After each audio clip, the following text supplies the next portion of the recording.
Bonjour, cette vidéo est une vidéo d'apologétique. L'apologétique, c'est l'art de défendre la foi catholique et chrétienne, ainsi que la doctrine, y compris la doctrine morale de l'Église catholique. Et dans cette courte réflexion, j'aimerais considérer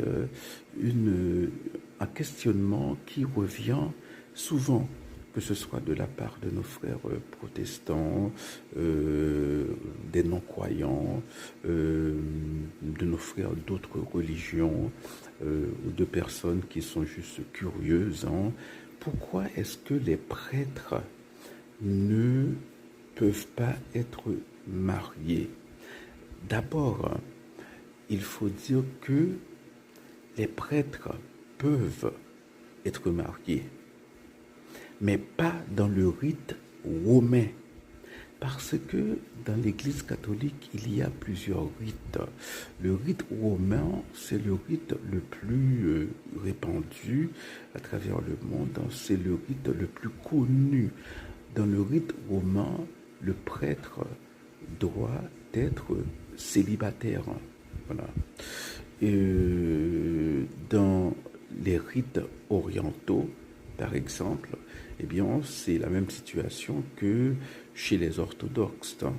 Chez les orthodoxes, les prêtres peuvent être mariés, mais les évêques doivent être célibataires.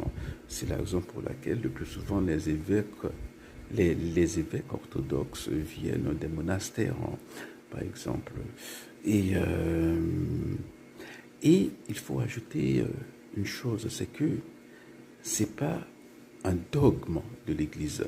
Un dogme de l'Église, c'est une croyance que l'Église ne changera jamais.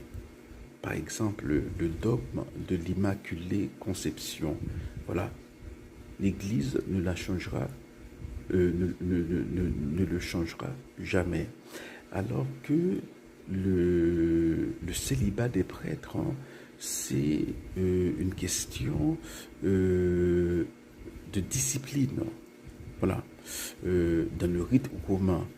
Et un pape, s'il veut, il peut lever cette interdiction. D'ailleurs, il y a des exceptions. Il y a des prêtres anglicans qui étaient mariés et qui ont rejoint l'Église catholique et on leur a permis d'être dans le rite romain, d'appartenir au rite romain tout en étant mariés.